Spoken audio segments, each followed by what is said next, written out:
দর্শক, ভোলার বাণীর ফেসবুক পেজে আপনাদের স্বাগত জানাচ্ছি। আপনাদের সাথে আছি আমি আরিফুল ইসলাম রিয়াজ। আজকে আমাদের যে আলোচ্য বিষয় সেটি আমরা শুরু করতে চাই একটি সুসংবাদ দিয়ে আপনাদেরকে। আমরা আনন্দের সাথে জানাচ্ছি যে ভোলা বরিশাল সেতুর যে দীর্ঘদিনের দাবি রয়েছে আমাদের, সে দাবি বাস্তবায়নের পথে। জাপান সরকার বাংলাদেশের সাথে একটি চুক্তি স্বাক্ষর করেছে এবং তারা জানিয়েছে যে তারা এই সেতুটি করতে আগ্রহী। এই বিষয়ে আজকে আমরা কথা বলবো। কথা বলার জন্য আমরা আজকে আমাদের স্টুডিওতে দুজন অতিথিকে আমন্ত্রণ জানিয়েছি। আমার ডানে রয়েছেন মীর মোশাররফ অমি, যিনি আহ্বায়ক এবং সদস্য সচিব আমরা ভোলাবাসী। আমার বায়ে রয়েছেন জনাব মেহেদি হাসান, তিনি আহ্বায়ক কমিটির সদস্য, আমরা ভোলাবাসী। আপনাদেরকে স্বাগতম আমাদের আজকের অনুষ্ঠানে। জি, ধন্যবাদ রিয়াজ। যে আমরা আপনাদেরকে আগেই বলেছিলাম যে ভোলা বরিশাল যে সেতু আমাদের লক্ষ্য রয়েছে ভোলাবাসী, সেই লক্ষ্যটি পূরণের জন্য জাপান সরকার ইতিমধ্যে তারা সত্যায়ন করেছেন। এই বিষয়ে আমরা অধিকতর জানবো আমাদের অতিথিদের কাছে। প্রথমে আমি মীর মোশাররফ অমির কাছে একটু জানতে চাচ্ছি যে ভাই, কতটুকু জানতে পেরেছেন আমাদের এই ভোলা বরিশাল সেতু বাস্তবায়নের পক্ষে? প্রথমে আমি যেটা বলবো, এই ভোলা বরিশাল সেতুর ধারণাটা শুরু হয়েছিল 2005 সালের দিকে। এটা মূলত ভোলা বরিশাল সেতু তখন ছিল না, ব্যাপারটা ছিল এরকম, ভোলার সাথে সড়ক, যে আঞ্চলিক সড়কের সাথে একটা বরিশালের একটা সম্পর্ক করা যায় কিনা, সেই জায়গা থেকে শুরু করে তখন সরকার এইটাকে মানে এই যে বিপির আমলি তখনকার এই আঞ্চলিক মহাসড়কের সাথে ভোলাকে কিভাবে যুক্ত করা যায় বরিশালের সাথে, তখন ওইটা ওইভাবে চিন্তাভাবনা ছিল। এবং সেই রকম একটা সড়কও আছে, আপনারা দেখবেন। আপনারা এই সড়কটা হলো, আপনারা দেখবেন এই যে ইয়ের দিক দিয়ে, ভেদুরিয়ার দিক দিয়ে যে সড়কটা গেছে, তখনকার ওই রকম চিন্তাভাবনাই সরকারই ছিল। পরবর্তীতে এটা 2011-12 দিকে মোটামুটি একটা সেতুর একটা ধারণা নিয়ে আসে, এবং একটা 11-12 দিকে সেতুর ধারণা নিয়ে আসলেও আপনার 15 সালের দিকে এটা একটা পূর্ণতা পায়, এটা সম্ভাব্য যাচাইয়ের মাধ্যমে, এবং 9,222 কোটি টাকা একটা ফিক্সড ধরা হয় যে এই সেতু করতে 9,222 কোটি টাকা লাগবে। পরবর্তীতে এইটাকে একবারে সরকারি 19 সালের দিকে সরকার একবারে 19 সাল না, 19 সালের আগে, যে এটাকে একটা যাচাই করার জন্য, যে এটা সম্ভাব্যতা যাচাইয়ের জন্য সরকার চেষ্টা করে, এবং সেইটা চলে যায় হলো আপনার 11,000 কোটি টাকায়। এবং 11,000 কোটি টাকা মোটামুটি নিশ্চিত হওয়ার পরে আমরা কনফার্ম ছিলাম যে সেতু আমাদের ভোলা বরিশাল সেতু হয়ে যাচ্ছে। তখনই মানুষের মধ্যে একটা আসে যে ভোলা বরিশাল সেতু হচ্ছে। এবং ভোলায় আপনারা জানেন তৎকালীন সময়ে অনেকবার আনন্দ মিছিল হয়েছে, এবং এগুলো নিয়ে অনেক হাসাহাসি হয়েছে যে আদৌ কি সেতু হবে। এবং 11,000 কোটি টাকার পরবর্তীতে যখন 2019 সালে শেষের দিকে, 19 সালের প্রথম দিকে এই ফাইলটা ওঠে প্রধানমন্ত্রী কার্যালয়ে, তখন তারাই কিন্তু এই সর্বশেষ পেরেকটা ঠুকে দেয় ভোলা বরিশাল সেতুর উপরে। এবং তারা, এটা একটা ষড়যন্ত্র ছিল নানাবিধ, আমাদের সাবেক জাতীয় লিডার ছিল এখানকার, এবং তিনিও নানাবিধ ষড়যন্ত্রের কারণে তিনিও খুব শেষের দিকে চাচ্ছিলেন যে ভোলা বরিশাল সেতুটা হোক, কিন্তু ভোলাবাসীর আসলে কপালে দুঃখ, তখন এই সেতুটা আসলে হয় নাই। তখন এই একনেক সভায় ওঠে এই সেতুর ফাইল, তখন একনেক সভায় তৎকালীন প্রধানমন্ত্রী লিখে দেন এটা পুনরায় সমীক্ষা যাচাই করা হোক। এবং পুনরায় সমীক্ষা যাচাইয়ের পরেই তো, পুনরায় সমীক্ষা যাচাই করার শেষের দিকে আইসা কিন্তু এই সরকার, তখনকার সরকার আর কি থাকে না, এবং এইটা পুনরায় সমীক্ষা যাচাইয়ের পরে 17,000 কোটি টাকা এটার একটা আমরা ধারণা পাই যে এই সেতু করতে 17,000 কোটি টাকা আসবে। এই হলো টোটাল পরিস্থিতি। এর মধ্যে আমাদের তৎকালীন 2005 সাল থেকে এই এখনকার 2026 সাল পর্যন্ত বিভিন্ন সংগঠন, বিভিন্ন সাংবাদিক থেকে শুরু করে, সামাজিক সংগঠন থেকে শুরু করে, বিভিন্ন সংগঠক থেকে শুরু করে, এবং রাজনীতিবিদ সবাই এটার প্রতি সচেষ্ট ছিল, এবং তারা চাইছিল এই সেতুটা হোক, এবং সবারই মনে প্রাণে চাইছিল, এবং এখানে সবারই অনেক অবদান ছিল এই বিষয়ে। এখন বর্তমানে যেটা হয়েছে একেবারে ফাইনাল পর্যায়ে, ইন্টারিমের সময় আমরা কতটুকু করছি আমরা ভোলাবাসী, সেটা আপনারা পুরো ভোলাবাসী জানেন। কিন্তু এখন যেটা হয়েছে, যখন পুনরায় সমীক্ষা যাচাই শেষ হয়েছে এবং 17,000 কোটি টাকারই একটা আসছে, আমাদের শেষের দিকের আন্দোলনে এতটাই তীব্র ছিল যে সর্বশেষ যে জাতীয় নির্বাচন হয়েছে, সেই নির্বাচনের সময় ভোলা বরিশাল সেতুই ছিল নির্বাচনের প্রধান এজেন্ডা, যে কোন সরকার বা কোন এমপি মহোদয় আমাদের ভোলা বরিশাল সেতু এনে দেবেন, কে প্রথম গিয়ে ভোলা বরিশাল সেতুর কথা বলবে, আমরা তাকেই ভোট দিব। এবং আমরা যতগুলো সংলাপে গিয়েছিলাম এরকমই সিদ্ধান্ত ছিল যে মানুষ এই আন্দোলনটা তো শুধু ভোলা নয়, এই আন্দোলনটা ঢাকাতেও হয়েছে এবং বরিশাল, খুলনা, পটুয়াখালী যেসব জেলাগুলো রয়েছে তারাও কিন্তু চাচ্ছে যে ভোলা বরিশাল সেতু হোক। এটা এখন শুধু ভোলাবাসীর চাওয়া নয়, আমরা ভোলা যে 22 লাখ মানুষ রয়েছেন তাদের এই দাবিটি এখন সারা বাংলাদেশের মানুষের দাবি হয়ে উঠেছে। শুধু একমাত্র দ্বীপ জেলা ভোলাই আমাদের 64 জেলা থেকে বিচ্ছিন্ন রয়েছে। আমরা সন্ধ্যার পরে অন্য কোনো জেলাতে যেতে পারছি না। সবচাইতে যে গুরুত্বপূর্ণ বিষয়টি রয়েছে সেটা হচ্ছে চিকিৎসা ব্যবস্থা। আমি ভাই স্যার জানতে চাইবো যে আসলে ভোলা বরিশাল সেতুর গুরুত্বের মধ্যে চিকিৎসা ব্যবস্থাটা কতটুকু গুরুত্বপূর্ণ?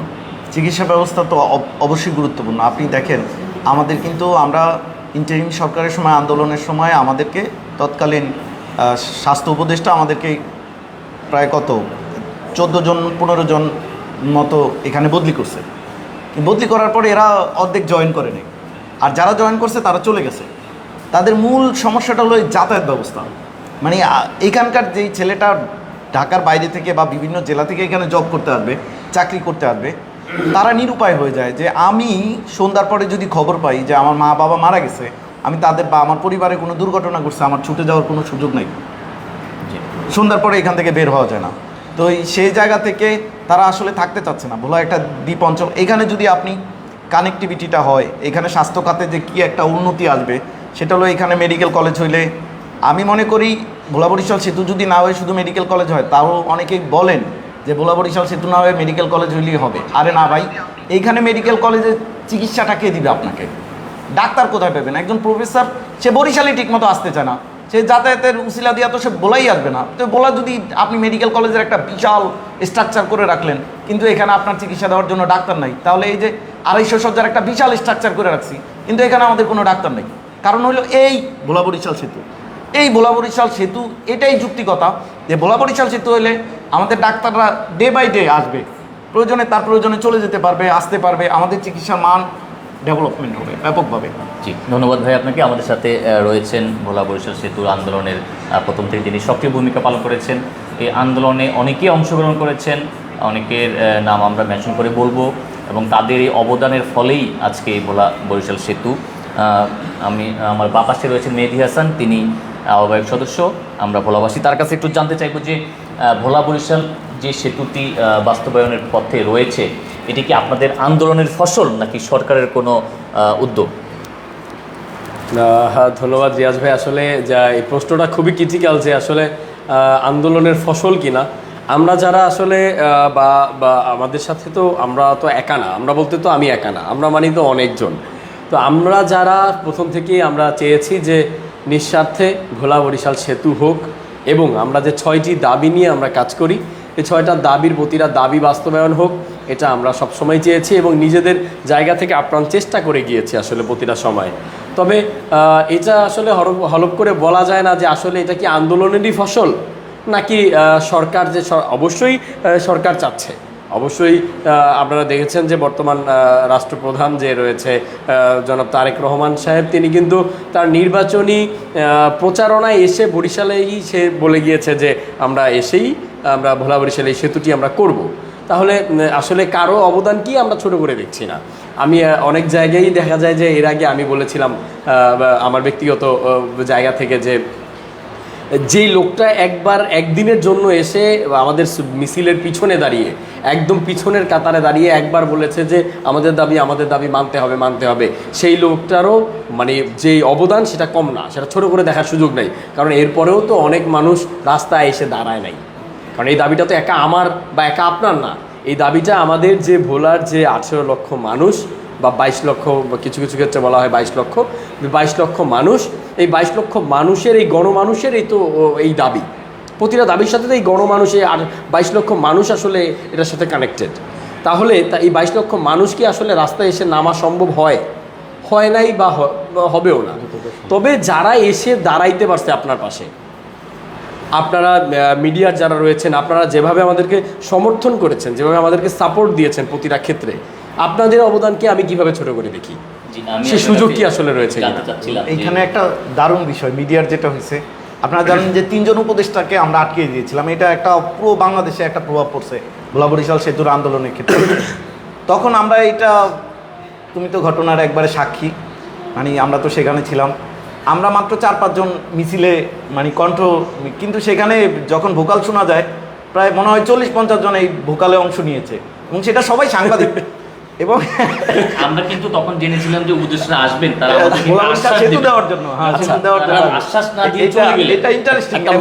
একটা মজার বিষয় হচ্ছে যে ওই যে তখন সেই মিটিংয়ে ডিসি অফিসে উপস্থিত ছিলেন হচ্ছে আমাদের জ্বালানি জয়েন্ট সেক্রেটারি, যে মহিলা কি যেন নামটা ভুলে গেছি, জ্বালানির জয়েন্ট সেক্রেটারি, উনি ছিলেন আমাদের ভোলার ডিসি অফিসে। তো উনি একটা পর্যায়ে শেষের দিকে আমরা যখন সিঁড়ি দিয়ে নামতেছি বলতেছে, এটা কোনো কথা হলো, এটা কিছু হলো? তো সবাই তাকে আছে যে ম্যাম কথা বলতেছে, তার সাথে তো চেলাবেলা সবাই তাকে আছে কি বলতেছে, এবং সচিব বলছে দুনিয়ায় কেউ কি কখনো দেখেছে, বাংলাদেশে কেউ কখনো দেখেছে সাংবাদিকরা স্লোগান দেয়? মানে বিষয়টা হচ্ছে যে সেই দিন আমরা স্রেফ 3-4 জন লোক ছিলাম, মানে জুনিয়রদের মধ্যে, যেমন জুনিয়রদের মধ্যে আমি, অমি ভাই, আর হচ্ছে যে মাহাদি ছিল আমাদের চন্দ্রাবাদের। এছাড়া আমাদের বাকিরা কোথায় ছিল? বাকিরা কিন্তু সেই দিন তেঁতুলিয়া নদী পাড়ি দিচ্ছে। হ্যাঁ সেদিন। এবং সেই বিষয়ে আপনার কাছে একটু জানতে চাইবো যে আপনারা ভোলার চরফিশন, যেটা ভোলা সদর থেকে প্রায় 90 কিলোমিটার দূরে, সেখান থেকে পায়ে হেঁটে যমুনা নদী, মেঘনা নদী, তেঁতুলিয়া নদী পার হয়ে আপনারা ঢাকায় গিয়ে আন্দোলন করেছেন এবং সেটা দাবি করেছেন। আমি নিজেও ব্যক্তিগতভাবে একজন সংবাদকর্মী, আমি আপনাদেরকে বাধা দিয়েছি যে আপনারা এত উত্তাল নদী পাড়ি দিবেন না। আমি আপনারা দুজনে ছিলেন সেখানে, আপনারা, আমার বাধা তো বিষয় আছে, অনেকেই আপনাদের মা বাবার বাধাও আপনারা শোনেননি, আপনাদের মা বাবাও তো আপনাদেরকে উৎসাহিত করেছেন। এত বড় ঝুঁকি কেন নিলেন আপনারা? না, আসলে হয়েছে কি, ওই সময়টায় মূলত এইটা আসলে মাথায় ছিল না যে আমার কি হয়ে যাবে। ঠিক আছে, কিছু কিছু সময় হয় কি, যে হয় না যে স্বাধীনতার আন্দোলন থেকে শুরু করে, ভাষা আন্দোলন থেকে শুরু করে, মানে বাংলাদেশের যতগুলো আন্দোলন হয়েছে বা দাবি আদায়ের জন্য রাস্তায় যতবারই মানুষ নেমেছে, আপনি দেখেন কখনোই কিন্তু তারা যৌক্তিকতা চিন্তা করে নাই। কিছু কিছু ক্ষেত্রে আপনার পাগলামো কিছু সিদ্ধান্ত এটা ভালো কিছু বয়ে আনে। আমাদের ক্ষেত্রে সেটাই হয়েছে। তবে ওই টাইমটায় আসলে আমাদের এত কিছু আমরা বিচার বিবেচনা আসলে করতে পারিনি। আসলে আমাদের মধ্যে ওই জিনিসটা ছিল যে আমরা এটা করব, এই যে করে ফেলবো, কোনোভাবে হয়ে যাবে, এই যে স্পিডটা, আসলে এই স্পিডটা আমাদেরকে অসাধ্য সাধন করতে সম্ভব করেছে। আসলে আপনি দেখেন, রান্না হয় যেই ছেলেগুলা বাসায় আপনার নিজের ভাত নিজে নিয়ে খায় না, যেই ছেলেটা এক গ্লাস পানির জন্য সকিনারে বলে, মানে কাজের লোক যে থাকে বাসায় তারে বলে যে সকিনা এক গ্লাস পানি দিয়ে যা, মা এক গ্লাস পানি দিয়ে যাও, সেই ছেলেটা দিনের পর দিন, প্রথম কোথা থেকে শুরু হয়েছে, দিনের পর দিন সেই ছেলেটা কি করছে, আপনার এই যে ভাসানী মঞ্চে শুয়ে ঘুমাইছে। কখন সেটা? আমাদেরকে যখন ইন্টারিম সরকার একবার ডেকে নিয়ে গেল যে আমাদের আপনারা ভোলা থেকে একটা টিম আসেন, আপনারা বসে আমরা একটা সিদ্ধান্ত নেই যে কি করা যায়, আপনাদের যে দাবি দেওয়াগুলো আমরা দেখি মেনে নেওয়া যায় কিনা। তখন আমরা গিয়ে আমরা সেতু ভবন, যেটা সেতু ভবনে আমরা গিয়ে বসছি। সেখানে আমাদের তখনকার মাননীয় উপদেষ্টা ছিলেন, প্রধানমন্ত্রীর বিশেষ সহকারী ছিলেন শেখ মঈনুদ্দিন সাহেবের সাথে, এবং আমাদের সেতু সচিব সহ, হ্যাঁ, এরপরে আমাদের সড়ক, রেল ও সেতু যে ছিলেন, উপদেষ্টা ছিলেন ফজলুল কবির খান, সে সহ আমাদের একটা বৈঠক হয়। সেই বৈঠকে তারা এতটাই হতাশ করেছে আমাদেরকে, তারা যেই তথ্য আমাদেরকে দিয়েছে, আল্লাহর রহমতে তার চেয়ে বেশি তথ্য আমাদের কাছে ছিল। তারা আমাদেরকে যেই তথ্য দিয়েছে যে এখন কোন পর্যায়ে সেতু রয়েছে, এখন কোন পর্যায়ে, তখন আমাদের যে ঘরে ঘরে গ্যাস সংযোগের একটা বিষয় ছিল, হ্যাঁ, কোন বিষয়টা কোন পর্যায়ে রয়েছে, হ্যাঁ, এবং স্থায়ী বেড়িবাঁধ, আপনার হচ্ছে যে মেডিকেল কলেজ, পাবলিক বিশ্ববিদ্যালয়, এগুলো যেই কোন পর্যায়ে ছিল, সেই তথ্যটা তাদের চেয়ে আমাদের কাছে বেশি ছিল। তারা আমাদেরকে ডেকে নিয়ে যেই তথ্য দিয়েছে, আমরা মূলত হতাশ হয়েছি। তখন আমাদের মনে হয়েছে যে ভোলার মানুষকে, ওই যে 22 লাখ মানুষের প্রতিনিধি হিসেবে যে আমরা একজন মানুষ গেলাম, আমরা কি নিয়ে এসে কি তাদেরকে দিব, কি নিয়ে আসলাম, এটা আমরা আশানুরূপ সে রেজাল্ট নিয়ে আসতে না পারায় আমরা তখন আমাদেরকে চলে আসতে হয়েছে ঢাকা থেকে। কারণ ঢাকায় আমরা কি করব, যেহেতু আমাদের ঠিকানা ভোলায়। তো আমরা লঞ্চে এসে আমাদের মনে হলো যে এই মুখ নিয়ে তো আমরা যেতে পারি না। তখন তো আমাকে রাস্তায় একজন রিকশাওয়ালা জিজ্ঞাসা করবে যে ভাই গেলেন তো, কি নিয়ে আসলেন? তখন এর চেয়ে লজ্জা আমার জন্য আর কিছু হতে পারে না যে আমি তার প্রতিনিধি হিসেবে গিয়ে তার জন্য কিছু নিয়ে আসতে পারিনি। তো তখন আমরা সিদ্ধান্ত নিলাম লঞ্চের মধ্যেই হঠাৎ, যে আমরা এর আগে যেহেতু যাওয়ার আগে বলে গিয়েছিলাম যে আমরা দাবি আদায় না করে ঘরে ফিরবো না, আমরা ঘরে ফিরি কী করে। আপনাদের এই দাবির সাথে কারা কারা অংশ নিয়েছিলেন? হ্যাঁ, সেটাই বলছি। তখন আমরা ঘরে না ফিরে কিন্তু আমরা ভোলা এসে তখন ইনস্ট্যান্ট আমরা ভোলার বাংলা স্কুল মাঠে যে ভাসানী মঞ্চ রয়েছে, ভাসানী মঞ্চে আমরা অবস্থান কর্মসূচি করি এবং আমাদের সেখানে 9 দিন অবস্থান কর্মসূচি করার পরে আমরা বিশাল একটি জনসমাবেশ করি বাংলা স্কুল মাঠে এবং সেই জনসমাবেশের মধ্য দিয়ে আমরা ইন্টারকো গ্যাস কোম্পানি এবং সুন্দরবন গ্যাস কোম্পানি তালা দেওয়ার উদ্দেশ্যে আমরা বেরোই। আমরা ইন্টারকো গ্যাস কোম্পানিকে তালাবদ্ধ করি এবং সুন্দরবনকেও তালাবদ্ধ করার জন্য সেখানে যাই। পরে বিভিন্ন রাজনৈতিক বা বিভিন্ন পারস্পরিক অবস্থার কারণে আমরা সুন্দরবন গ্যাস কোম্পানিকে তালাবদ্ধ করতে পারিনি, তবে আমরা এর কিছু রেজাল্ট পেয়েছিলাম। তখন আমাদের সাথে কন্টিনিউয়াসলি আসলে মন্ত্রী উপদেষ্টা পরিষদ থেকে এবং আপনার সচিব পর্যায় থেকে আমাদের সাথে কন্টিনিউ যোগাযোগ করা হচ্ছিল, আমরা কিভাবে কি করা যায় এই বিষয়গুলো নিয়ে তারা আলাপ করছিল আসলে। এবং প্রথম থেকেই আমাদের এই আন্দোলনগুলোতে আসলে আমরা আসলে নাম বলে শেষ করার মতো না আসলে তবে ভোলার যে তরুণ সমাজ, মূলত তরুণ যারা ভোলার রয়েছে বর্তমান সচেতন তরুণ, তারা কিন্তু সকলেই কম বেশি অংশগ্রহণ করেছে বিভিন্নভাবে। যেমন বিভিন্ন সময়ে কিন্তু আমাদের যেমন রাহিম ছিল, আমাদের শরীফ হাওলাদার ছিল, আমাদের ইয়াহিয়া রামিম ছিল, জুবাইর মোল্লা, জুবাইর চৌধুরী, তারপরে আমাদের ছোট জুনিয়রদের মধ্যে ইয়ামিন ছিল, তালহা ছিল, হ্যাঁ আমাদের জুম্মান ছিল, হ্যাঁ আমাদের শামীম ছিল, হ্যাঁ এরকম আসলে নাম বলে তো আসলে ওই ভাই ছিল, আমি ছিলাম, হ্যাঁ এরকম আসলে নাম বলে শেষ করা তো আসলে সম্ভব না। আসলে অনেক মানুষই ছিল যে যারা জুনিয়র পর্যায়ে, যারা আন্দোলনটাকে মাঠ পর্যায়ে যারা ইয়ামিনের কথা কিন্তু বলতে হয়। ইয়ামিন ক্লাস 10 এ পড়ে, তারা এসএসসি পড়ে। ইয়ামিন তালহা না ক্লাস আমি যতটুকু দেখেছি যে আপনারা যখন ঢাকা থেকে আসলেন, এসে যখন ভাসানী মঞ্চে অবস্থান কর্মসূচি নিলেন, তখন অনেক প্রাইমারি স্কুলের ছেলেমেয়েরা আমরা দেখেছি যুক্ত হয়েছে আমাদের আন্দোলনের স্কুলের ছেলেমেয়েরা কিন্তু আপনাদের সাথে একাত্মতা ঘোষণা করেছে। শুধু ছেলেরাই না, মেয়েরাও এখানে ছিল, তারা ভাসানী মঞ্চে অবস্থান নিয়েছে এবং তারা আপনাদের সাথে একাত্মতা প্রকাশ করেছে এবং এই আন্দোলনের সাথে তারা সংহতি প্রকাশ করেছে। আমি যতটুকু বলবো যে ভোলা বরিশাল সেতুর যে আমরা আজকে যে সুখবরটি জানানোর চেষ্টা করছি দর্শকদের কাছে, এর পেছনে প্রতিটা মানুষের অবদান রয়েছে। কেউ বাসায় বসে দোয়া করেছেন, কেউ রাস্তায় নেমে স্লোগান দিয়েছেন, কেউ অফিসে তার যে ফাইলটি রয়েছে এই বিষয়ে সেই ফাইলটিকে অগ্রগামী করে সহযোগিতা করেছেন। এই ক্রেডিট আসলে আমাদের সকলেরই। আমি আমাদের অমি ভাইয়ের কাছে একটু জানতে চাইব যে অমি ভাই, দীর্ঘতম সেতু 10 কিলোমিটার সেতু, 17,000 কোটি টাকারও বেশি লাগবে এই সেতুটি করতে। এই সেতুটি হলে কি অর্থনৈতিকভাবে আমাদের দেশ কোনো সমস্যার সম্মুখীন হবে বলে আপনি মনে করছেন? না মোটেও না। কারণ হলো ইতিমধ্যে আপনাদেরকে একটা ভালো খবর দিয়ে রাখতে চাই। ভোলা বরিশাল সেতু আসলে কেন হচ্ছিল না এবং এই সেতুর ফান্ডিং আসতেছিল না কেন, এটার সাথে আরেকটা সেতু জড়িত ছিল, সেটা হলো চাঁদপুর এবং শরীয়তপুর সেতু। এটা আমরা সবাই জানি, চাঁদপুর শরীয়তপুর সেতুরও একটা হবে, ঠিক আছে, এবং ভোলা বরিশাল সেতু হবে। এই দুইটা সেতু নিয়ে একটা কোম্পানি দীর্ঘদিন ধরে চেষ্টা করতেছিল, মিয়াগাঁও কনস্ট্রাকশন, কেনসেটুসু, ওরা চেষ্টা করতেছিল যে মিয়াগাঁও কনস্ট্রাকশন যাতে এই কাজটা নিতে পারে। এবং মিয়াগাঁও কনস্ট্রাকশনে বেশি আগ্রহ ছিল ভোলা বরিশাল সেতুর চেয়ে চাঁদপুর শরীয়তপুর সেতুর সাথে, যে চাঁদপুর শরীয়তপুর সেতুটা যদি সরকার আমাদেরকে দেয় তাহলে ভালো হয়। এবং মিয়াগাঁও কনস্ট্রাকশনের মালিক নিশিতা ইতিমধ্যে কিন্তু বাংলাদেশে আছে এবং এই কারণে আমাদের মিডিয়াও দেখবেন খুব তোলপাড় করতেছে এই বিষয়টা নিয়ে।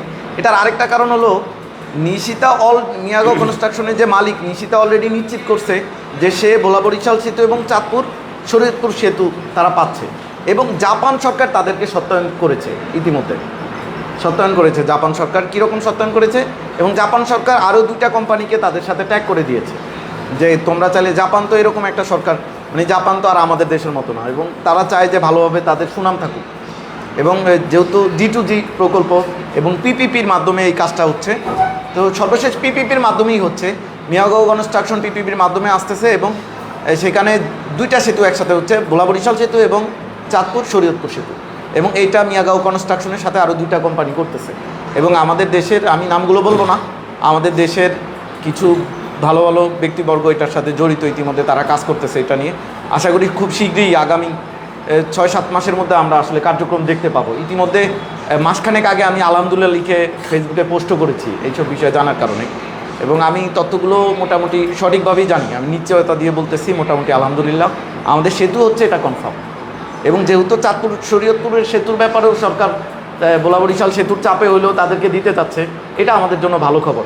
কবে নাগাদ এই সেতুর কাজ শেষ হবে বা শুরু হতে পারে? আমরা তো 2033 সালের মধ্যে আশা করি এই সেতু 2033 সাল তো একবারে আমাদের ধারণা যে সরকার 2033 সালের মধ্যে শেষ করবে, কিন্তু 2-1 বছর এদিক ওদিক হইতে পারে। আপনার কাছে একটু জানতে চাচ্ছিলাম যে আমরা বিভিন্ন গণমাধ্যমে আমরা দেখতে পেয়েছি যে ভোলা বরিশাল সেতু হলে ভোলা থেকে গ্যাসের যেই সরবরাহটা সেটা নিশ্চিত করবে সরকার। আমরা কি আসলে লাভবান হব, না আমাদের প্রাকৃতিক সম্পদ অন্য জেলায় চলে যাবে বলে? না, ইতিমধ্যে আমরা মাননীয় প্রধানমন্ত্রীর কাছে আমরা ভোলাবাসী কমিটির সম্মানিত আহ্বায়ক জনাব গোলাম নবী আলমগীর, আমরা ভোলাবাসী কমিটিটা হয়েছে মূলত সকল রাজনীতিবিদদের রাজনীতিবিদ এবং সামাজিক সংগঠনের, ভোলার সকল সামাজিক সংগঠন এবং রাজনীতিবিদ, সকল দলের রাজনীতিবিদদের মানে এই সংগঠন হলো আমরা ভোলাবাসী। এবং আমরা ভোলাবাসী কমিটির মাধ্যমে ইতিমধ্যে আমরা মাননীয় প্রধানমন্ত্রী বরাবর চিঠি দিয়েছি। মাননীয় প্রধানমন্ত্রীর একটা স্বপ্ন আছে এখানে শিল্প পার্ক করা। শিল্প পার্ক মানে এখানে শিল্প একটা বাণিজ্যিক অঞ্চল হবে এবং ভোলাকে ঘিরে তার অনেক স্বপ্ন আছে। আমরা চাই মাননীয় প্রধানমন্ত্রী সেই স্বপ্ন পূরণ হোক এবং আমরা চাইব স্বপ্ন পূরণটা ভোলাতেই হোক। এবং এইটাকে ভোলা বরিশাল সেতু হওয়ার সাথে পাইপলাইনের ধারণাটা নেওয়াটা আমার মনে হয় ঠিক হবে না, যদিও সরকার চাইতেই পারে, ও পারে বরিশালের আমাদের বাগা বাগা মন্ত্রীরা আছে, সরকারে বড় বড় লোকজন আছে, কিন্তু আমাদের এখানেও বর্তমান ভারপ্রাপ্ত রাষ্ট্রপতি আছে এবং তিনি স্পিকারও, এবং আমাদের এখানে নূর ইসলাম নয়নদার মতো বিজ্ঞ সংগঠক আছে যিনি যুব দলের সেক্রেটারি, এবং আমাদের এখানে হাফিজ ইব্রাহিম আছে, আমাদের এখানে ব্যারিস্টার আন্দালিব রহমান পার্থর মতো লোক আছে যার উপর আমরা ভরসা রাখতে পারি। তিনি প্রথমেই কিন্তু দ্বিতীয়বার আমরা যখন সমালোচনা শুরু করেছিলাম তিনি এটা অ্যাগ্রেসিভ ছিলেন যে আমাকে ভোলা বরিশাল সেতু দিতেই হবে, এবং মেডিকেল কলেজের ব্যাপারেও তারা অ্যাগ্রেসিভ। এবং একই সাথে সকল রাজনৈতিক দল মিলে যে সংগঠন হয়েছে আমরা ভোলাবাসীও চাই ভোলায় শিল্পাঞ্চল হোক, ভোলার গ্যাস ভোলায় রেখে আপনি চিন্তা করেন ভোলার গ্যাসটা যদি আপনি ভোলায় রাখতে পারেন তাহলে এইটা টেনে নিয়ে অন্য জায়গায় না নিয়ে, এখানকার জমি সস্তা আছে, এখানকার যে মানুষজন আছে যারা কর্ম করবে তারা অনেক সস্তায় এখানে কর্মকর্তায় পাওয়া যাবে, খুব কম টাকা বেতনে পাওয়া যাবে। বহির্বিশ্ব থেকে বা বাংলাদেশের যারা শিল্পপতিরা আছে তারা যদি ভোলায় আসে, ভোলার মানুষ কিন্তু অতিথিপরায়ণ। আমাদের উপদেষ্টাদের সাথে যে ঘটনা ঘটছে সেটা ভিন্ন, কিন্তু ভোলার মানুষ অতিথিপরায়ণ। আপনারা ভোলাতে আসেন, ভোলাতে ইন্ডাস্ট্রি করেন, ভোলার গ্যাস ব্যবহার করেন, ভোলাকে শিল্পাঞ্চল অঞ্চল হিসেবে গড়ে তোলেন, এবং আপনারাই যে বিনিয়োগ করবেন এই বিনিয়োগের 100% তুলে নিয়ে যেতে পারবেন, আমরা নিশ্চয়তা দিচ্ছি। এবং একই সাথে এটাও নিশ্চয়তা চাই আমরা যে ভোলা বরিশাল সেতু হোক, তার বিনিময়ে ভোলার গ্যাস ভোলা থেকে চলে যাবে, এটা আমাদের মানতে একটু কষ্ট হচ্ছে। দর্শক, আমরা শুনছিলাম দুজন অতিথির বক্তব্য। আপনাদেরকে জানিয়ে রাখি যে ধান ইলিশের গোলা এই নিয়ে আমাদের ভোলার এই যে ভৌগোলিক অবস্থান, এটি বাংলাদেশের আরও যে উন্নত দেশগুলো রয়েছে যেমন দুবাই রয়েছে, সিঙ্গাপুর রয়েছে, সেসব এলাকার মতোই ভোলার অবস্থান। ভোলাকে যদি কাজে লাগানো যায়, ভোলার এই নদীপথকে যদি কাজে লাগানো যায়, এখানে যদি শিল্প কারখানা গড়ে তোলা হয়, এর গ্যাস যদি ব্যবহার করা যায়, তাহলে ভোলাই একসময় হয়তো সিঙ্গাপুর হতেও পারে।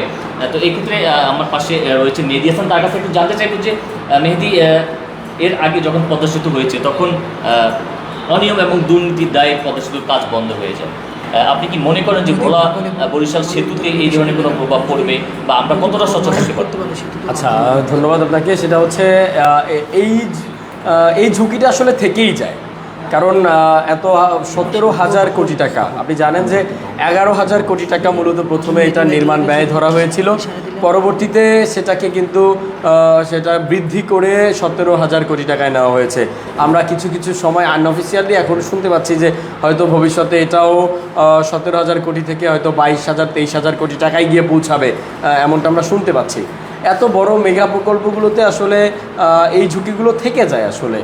এখন এখানে আপনি ওই নিশ্চয়তাটা আসলে দিতে পারেন না যে সংশ্লিষ্ট দায়িত্বশীল যারা থাকবে তারা 100% আপনার স্বচ্ছতার সাথে এই কাজটা সম্পন্ন করবে, এই নিশ্চয়তা আমি আপনি কখনোই দিতে পারি না। আমরা জানি যে আমরা আমাদের দেশকে মনে প্রাণে ভালোবাসি, কিন্তু দুর্নীতি আসলে হয়েছে কি আমাদের তো রক্তের সাথে মিশে গেছে, আমরা না চাইলেও করে ফেলি হয়তো কেউ ভালো রয়েছেন, তাদের কথা আমরা তারা আছে জন্যই হয়তো পৃথিবী বেঁচে আছে। আমরা আশা রাখবো যে আমাদের ভোলার সংশ্লিষ্ট যারা, তারাই এই সেতুটি নির্মাণে সব দিক থেকে তারা দায়িত্বশীল পর্যায়ে থাকবেন, যেহেতু আমাদের এত গুণীজনরা আমাদের ভোলার এত গুণীজনরা রয়েছেন দায়িত্বে। তো সেই ক্ষেত্রে আমি আশা রাখবো এবং আমরা আশা রাখতেই পারি যে এখানে কোনো দুর্নীতি হয়তো হবে না। এটা আমরা আশা রাখতে পারি আসলে। মেহেদী, আপনাকে ধন্যবাদ।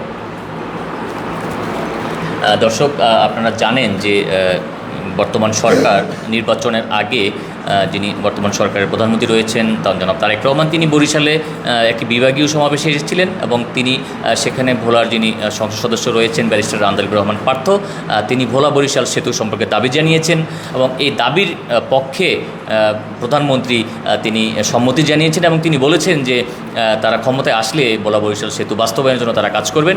এছাড়াও বাংলাদেশ জামাতে ইসলামীর আমির ডক্টর শফিকুর রহমান, তিনিও বরিশাল বিভাগীয় সম্মেলনে এসেছেন, তিনিও ভোলা বরিশাল সেতু সম্পর্কে বলেছেন যে এটি একটি সময়ের দাবি, এটি করা উচিত। এবং ভোলার যিনি সন্তান লালমোহন তজুমুদ্দিন আসনের সংসদ সদস্য, আমাদের বর্তমান ভারপ্রাপ্ত রাষ্ট্রপতি রয়েছেন মেজর অবসরপ্রাপ্ত হাফিজউদ্দিন আহমেদ, তিনিও চাচ্ছেন যে ভোলা বরিশাল সেতু হোক। এছাড়া ভোলার যিনি সংসদ সদস্য রয়েছেন ভোলা 2 আসনের হাফিজ ইব্রাহিম, তিনিও চাচ্ছেন যে ভোলা বরিশাল সেতু হোক। এছাড়া নুরুল ইসলাম নয়ন, যিনি একাধারে আমাদের যুব দলের সাধারণ সম্পাদক হিসেবে দায়িত্ব পালন করছেন, সেই সাথে রয়েছেন চরপেশন এবং মনপুরা মাটিও মানুষের যিনি সংসদ সদস্য, তিনিও চাচ্ছেন যে ভোলা বরিশাল যে সেতুটি সেটি হোক। সেই সেতু বাস্তবায়নের পথে রয়েছি আমরা। কিছুদিনের মধ্যেই কাজ শুরু হবে, যেহেতু জাপান সরকার এটিকে সত্যায়ন করেছেন এবং জাপানি প্রতিষ্ঠানগুলো এই সেতুটি বাস্তবায়নের জন্য তারা কাজ করবেন। আমি একটু শেষের দিকে চলে এসেছি আমাদের প্রোগ্রামের। অমিত ভাইয়ের কাছে একটু জানতে চাইব যে সেতুটি বাস্তবায়ন করতে গেলে আমাদের ভোলাবাসীদের কতটুকু সহযোগিতা করা উচিত বলে আপনি মনে করছেন? আমরা ভোলাবাসী কমিটির মধ্যে যারা আছে, ইতিমধ্যে আমাদের আহ্বায়ক গোলাম নবী আলমগীর মহোদয়, আমাদের বিজেপি থেকে আছে আমাদের রতন ভাই এবং সেক্রেটারি, প্রত্যেকটা সংগঠনের সভাপতি সেক্রেটারি এই কমিটির যুগ্ম আহ্বায়ক। এবং আমরা সবার নাম বলতে চাই একটু, কারণ আসলে তাদের অবদানটা ছোট করে দেখার নাই। আমাদের নাইম ভাই, আমাদের মুয়াশিরুল হক নাইম ভাই, এবং সবচেয়ে যার নামটা আমরা উল্লেখ করি নাই, আমাদের সাথে জুনিয়রদের সাথে সবচেয়ে বেশি সময় দিয়েছেন এবং সাথে ছিলেন আমাদের এনামুল হক ভাই, জেলা বিএনপির যুগ্ম আহ্বায়ক এবং একই সাথে আমাদের সংগঠনের যুগ্ম আহ্বায়ক। এনামুল হক স্যারের কথা বলবো কি, এনামুল হক স্যার আমাদের সাথে বসেও ছিলেন এবং তার মধ্যে এমন কিছু ছিল না যে ছেলেদের সাথে থাকি, এদের আন্দোলনের সাথে একাত্মতা হয়ে যেভাবে ছিলেন।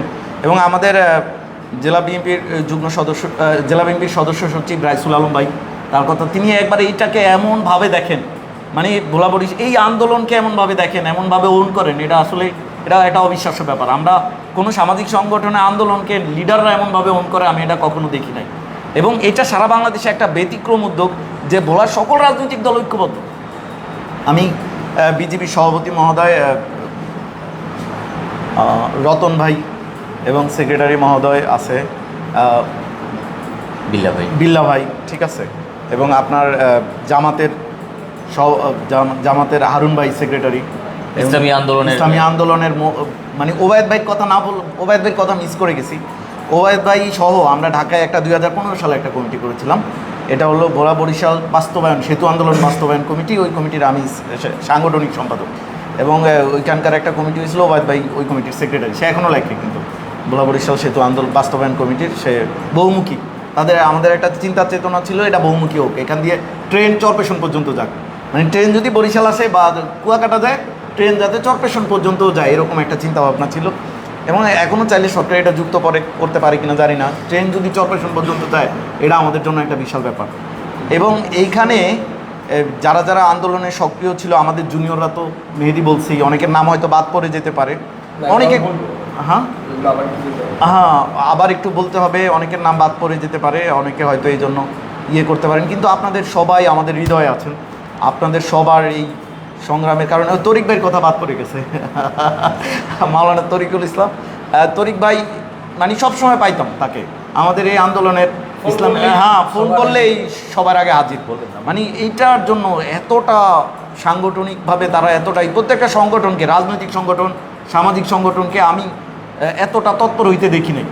ভোলার স্বার্থে আমরা ভোলাবাসী যে কতটা তৎপর আপনি চিন্তাই করতে পারবেন না। এখন মুহূর্তে যদি আজকে এই 5 মিনিটের মধ্যে মিটিং রাখি 50-60 জন হয়ে যায়, যেখানে অন্য কোনো সংগঠনের মিটিংয়ে আপনি 10 জনও হাজির করতে পারবেন না, কিন্তু এটার ব্যাপারে সবার খুব আগ্রহ। আমরা আরেকটা কথা বলে রাখতে চাই, যেহেতু শেষের দিকে আমি অনেকের নাম মিস করে গেছি, এই জন্য দুঃখিত। জুনিয়রদের নাম আমাদের মেহেদী বলবে, যেটা হয়েছে অনেকের নাম, যে বিষয়টা এই যে ভোলা বরিশাল সেতু হবে, ভোলা মেডিকেল কলেজ হবে, আমরা ভোলার ঘরে ঘরে গ্যাস সংযোগ চাই, সবই ঠিক আছে, কিন্তু আপনারা কি একটা বিষয় জানেন, ভোলা ভেঙে যাচ্ছে। এখন আমাদের সরকার থেকে অনুমোদিতভাবে আমরা বালু কাটতেছি। আপনারা কি জানেন কেন বালু কাটতেছি আমরা? যাতে ভোলা না ভেঙে যায়, এই জন্য বালু কাটতেছি। কিন্তু বালু কাটার ফলে ভোলা ভেঙে যাবে, এটা তো ভাই করা যায় না, বরদাস্ত করা হবে না। কেন? আমরা জানি যে বিআইডব্লিউটিসি রে বা বিআইডব্লিউটি রে বা বিআইডব্লিউকে যদি আমরা দায়িত্ব দিই বালু কাটার, তারা প্রত্যেক মাসে মাসে সরকারি বিল করবে। এই বিল করে কি করবে তারা? এই বিল করে তারা ভাউচার করবে, ভাউচার করে সরকারে কোটি কোটি টাকা তারা নামায় দেবেন, কিন্তু বালু নদী থেকে সরে না। এবং এটার একটা বড় ধরনের উদাহরণ হলো, আপনি ভোলা দিয়ে যখন লক্ষ্মীপুর যাবেন, দেখবেন কি শীতকালে আটকে যায়। কেন আটকে যায়? এটার কারণ হলো ওই বিআইডব্লিউটিএ বালু যেখান থেকে তুলে পাশেই ফেলায়, মানে ওই যেই সেই একই অবস্থা। এই জন্য হয়তো আমি তৎকালীন সময় যখন বালু উত্তোলনের ব্যাপারে গত আমলে অনেক কিছু হয়েছিল, অনেক আন্দোলন সংগ্রাম হয়েছিল, তখন আমি বিশেষজ্ঞদের সাথে কথা বলছিলাম এই বিষয়ে। তারা বলতেছে উজানের যে চাপ, উজানের চাপের কারণে নদী ভাঙে।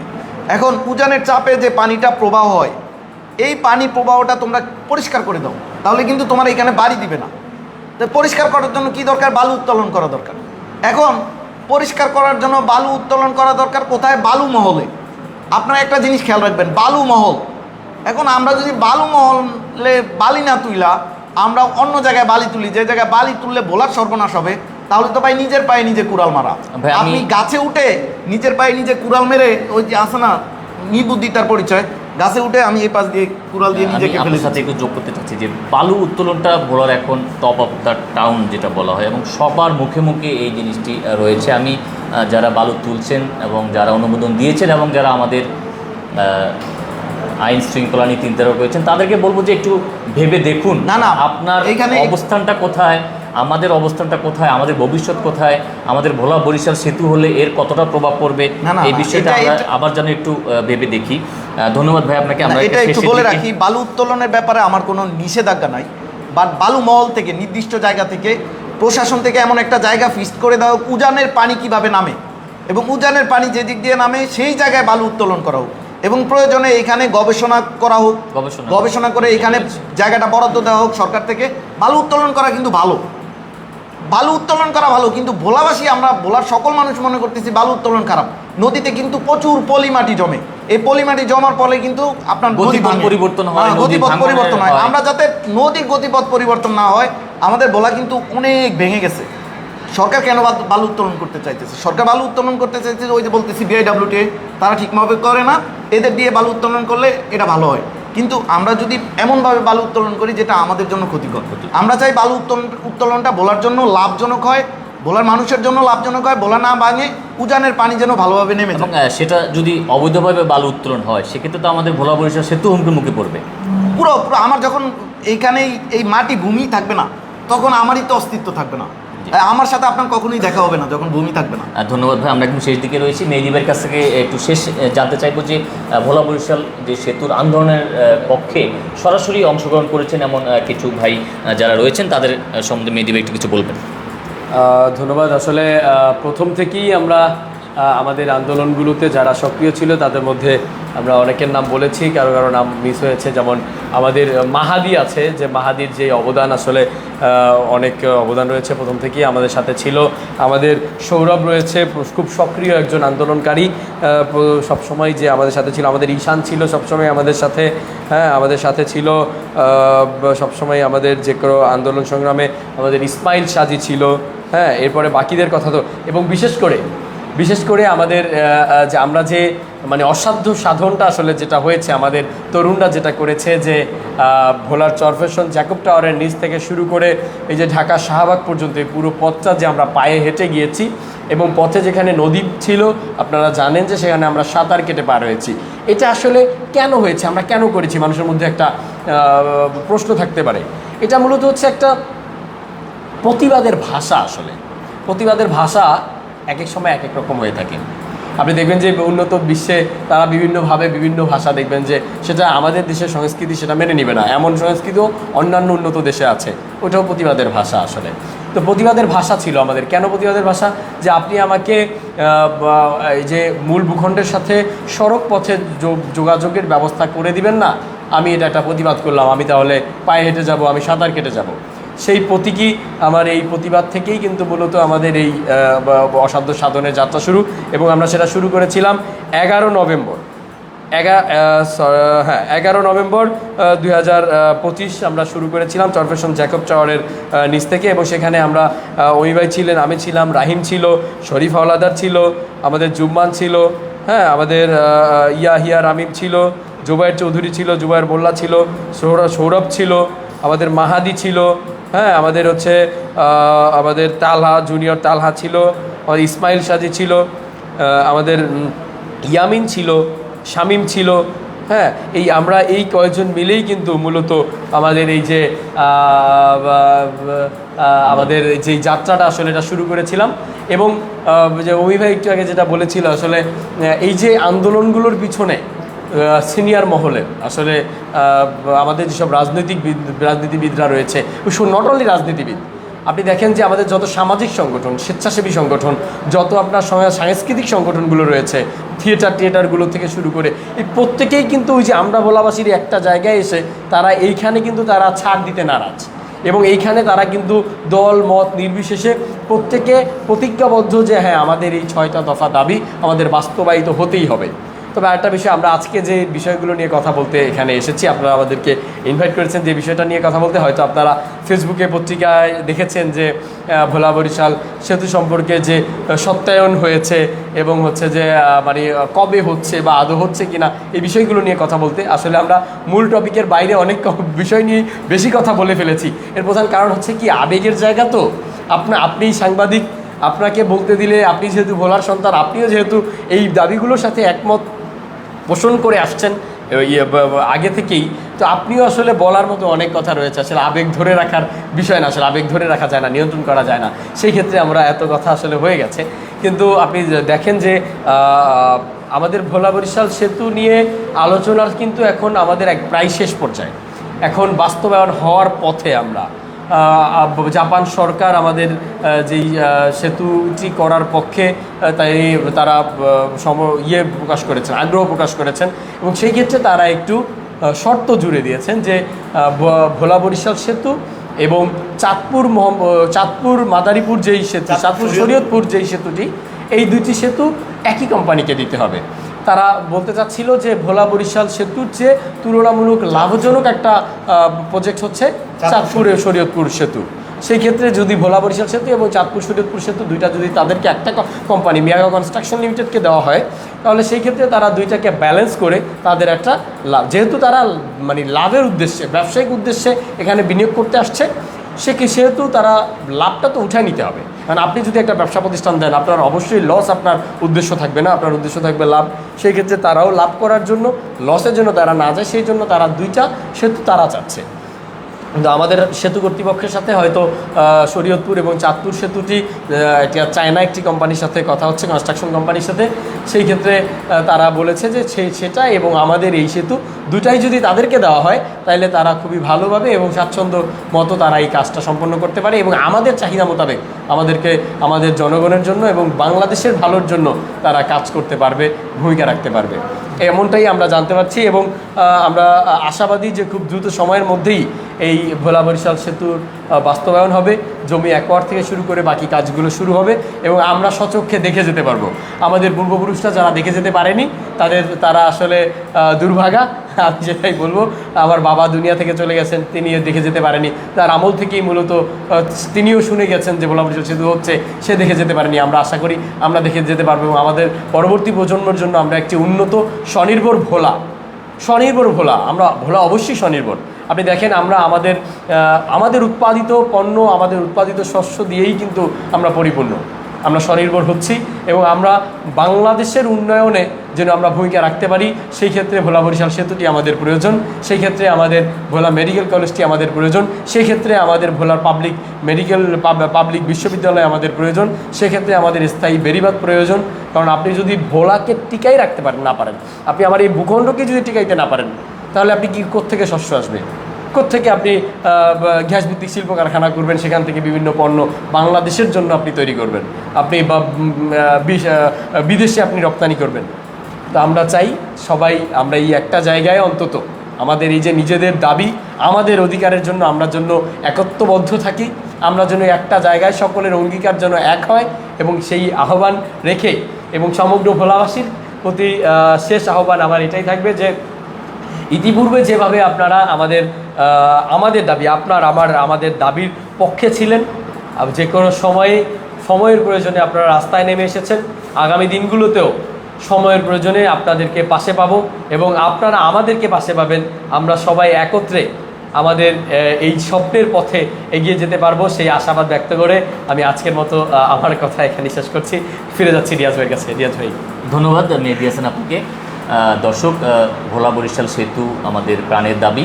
আমরা আশা করি যে এই সেতুটি সরকার এবং যারা আমাদের দাতা সংস্থা রয়েছেন তাদের মধ্যস্থতায় এই সেতুটি কার্যকর হবে।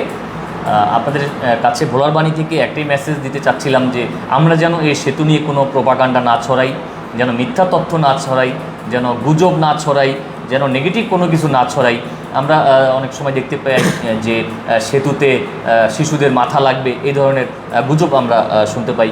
বর্তমান যুগ টেকনোলজির যুগ, এখানে আধুনিক টেকনোলজির মাধ্যমে একটি সেতু বাস্তবায়ন হবে, এখানে কোনো বাচ্চা বা কোনো মানুষের মাথার কোনো প্রয়োজন নেই। সেজন্য আমি বলতে চাই যে এই ধরনের কোনো গুজব আমরা ছড়াবো না, কোনো অনিয়ম দুর্নীতি মিথ্যা খবর আমরা ছড়াবো না।